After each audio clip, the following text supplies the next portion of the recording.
Mommy's gonna be recording a video. Are you listening as well? You listening?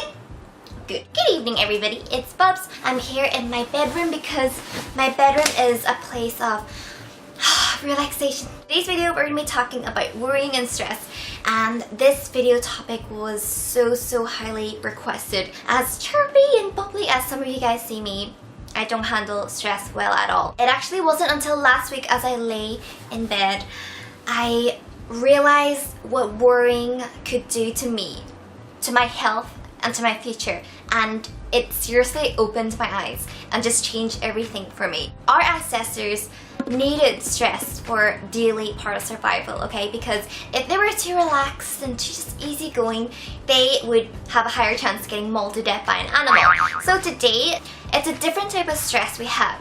I know there's a lot of you guys out there and you're just so stressed and you're so tired and you're constantly worried, and maybe you're worrying about your future, your education. Maybe you're worried about looking for a job, disappointing your parents, maybe the health of a loved one or your own health. You're just so stressed because of your own expectations, or you're worried sick about how other people see you, you know, your appearance, and there's so many things, and I could just go on. We're going to be talking about worrying, what it could do to you, your health, your future, and what you could do to stop worrying and just start living. I really feel like today we're all just under so much pressure, and it's no wonder that stress is a billion-dollar industry, and we're stressed so much to a point that it's almost killing us. And it sounds like I'm exaggerating this, but hear me out, guys. I have a list of the things that worrying does to you. Worrying tires you out and makes you age faster. It leads to anxiety and makes you more prone to depression. It triggers hormonal acne. It lowers your immune system, making it easier for you to pick up illnesses. So I'm sure you've heard about people and just, you know, when they're so anxious and stressed, they break out in these rashes. And an auntie of mine, she actually lost her sight temporarily. She lost a bunch of weight and her hair started falling out. It releases toxic chemicals into your body that triggers heart attacks, stomach ulcers, and stroke. It increases your blood pressure, and the list just goes on. So we now know what worrying can really do to you, okay? It affects you mentally and physically. But then a lot of you guys are still like, I can't help it if I'm worried. But the thing is, you can help it. Statistics tells us that most of what people worry about don't even come true. So we just let it torment us in our head, all for nothing. What I did was, along with other people, I let my emotions come in and drown me with fear when a situation isn't even half as bad as what it really is. And that's because a lot of times we get confused with our emotions and the truth. So, you know, you feeling like it's the end of the world doesn't mean it's the end of the world. A lot of times it's just your emotions. Next time you're going through a problem or you're worried about something, I want you to write out that problem. Next thing, I want you to step out of the box and look at the problem as an outsider. Okay, and when you do that, you'll realize that, hey, the problem really isn't as bad as you think. Worrying is like sitting on a rocking chair. It takes up a lot of energy, but actually gets you nowhere. So instead of focusing all your energy on complaining and just rehearsing and stressing about it, why not put that energy to good use and actually start acting on it instead? Usually when I worry, it snowballs into even more worry, into anxiety and fear. And you know, when you're so caught up with self-doubt, it's hard to think straight. You know, you don't think the right way. I want you guys to think back to a recent situation where you were worried about something. Now looking back at it, is it possible that it really wasn't as bad as how you had imagined it to be? Is it possible that you worsened it in your head? A few days ago, I was just going through a lot of stress. In the midst of everything, I just felt like I'm gonna paint, okay? So the painting that I did, it wasn't amazing, okay? I have to admit, it's not my best work, but the whole process of it was great.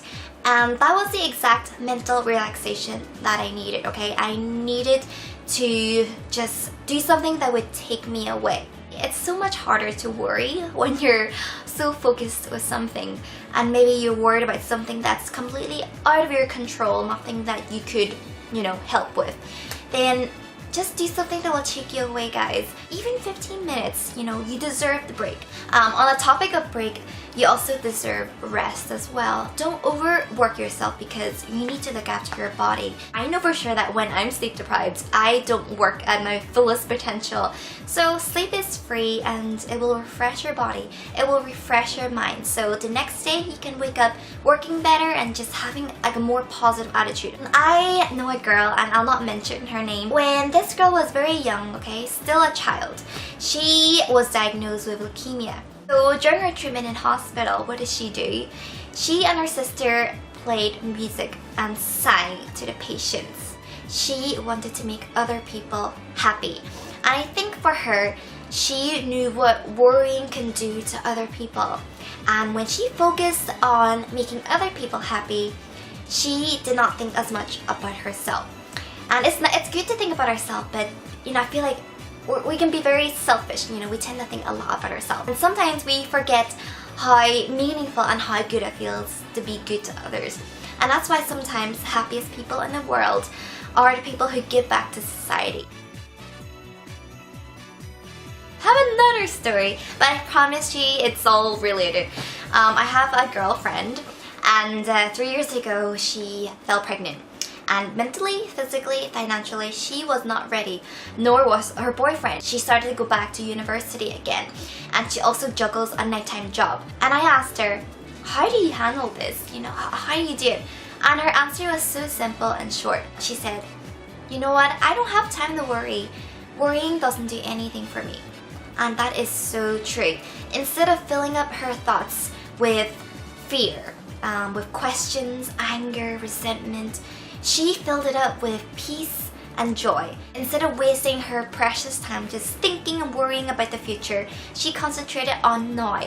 She concentrated on acting instead. I know a lot of you guys are so worried right now about your future career path, and I can only tell you this for sure, guys. You're going to make I'm not going to say a lot, but you're going to make mistakes, okay? I made a lot of mistakes. I used to cry myself to sleep because I thought I was useless, and I just pitied myself, you know? I had people from my uni who were already employed, but why am I crying about it? You know, I have a roof over my head. I have my family with me. Sure, I'm not employed yet, but you know, it's not the worst scenario. So yeah, in the end, I guess I ended up surprising myself because I walked a path that is so much better than I ever imagined. So that's the thing, guys. Don't be surprised if you end up surprising yourself. Some of you guys spend too much of your time just worrying about all the flaws of yourself that you spend a lot of it trying to correct and fix it, instead of focusing on all the good things about your life and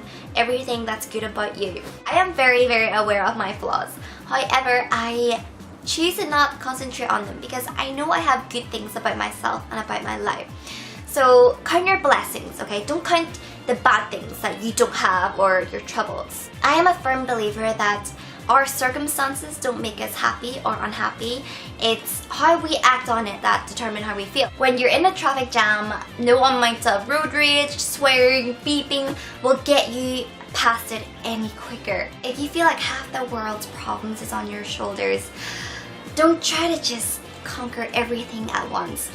Even if you try to, I guarantee you will not do a good job at it. You will just end up doing a lousy job. Instead of trying to untie the whole big mangled knot all at once, untie them one by one task at a time, one day at a time. You cannot see the future. Worrying will definitely not change it. All you can do is be prepared for it. I'm sure a lot of you guys have heard of this term before, and it's don't worry, be happy. I just hate hearing this because I thought, how can you just not worry and be happy? And now I really, really understand the term. There used to be days where I'll wake up miserable and I'll be tired and I'll be dreading the day and I'll be complaining, and you know, because I wake up just feeling so negative. My whole day will be negative because I do everything with a negative attitude. When I wake up now and I have a lot of things to do, I tell myself, I'm gonna have a very productive day and I'm gonna do everything with a positive attitude. Tell yourself you're gonna conquer today. You're gonna conquer your life one day at a time. We really, really need to stop spending so much of our time in the past and the future and actually start concentrating on now. Don't let the past or tomorrow ruin today. Do you know what, guys? This moment now you'll never ever ever get it again. Learn from the past, be prepared for the future, and live in the present. Enjoy life, enjoy you, and enjoy now. Only you can give yourself permission to be happy, and I think you deserve it.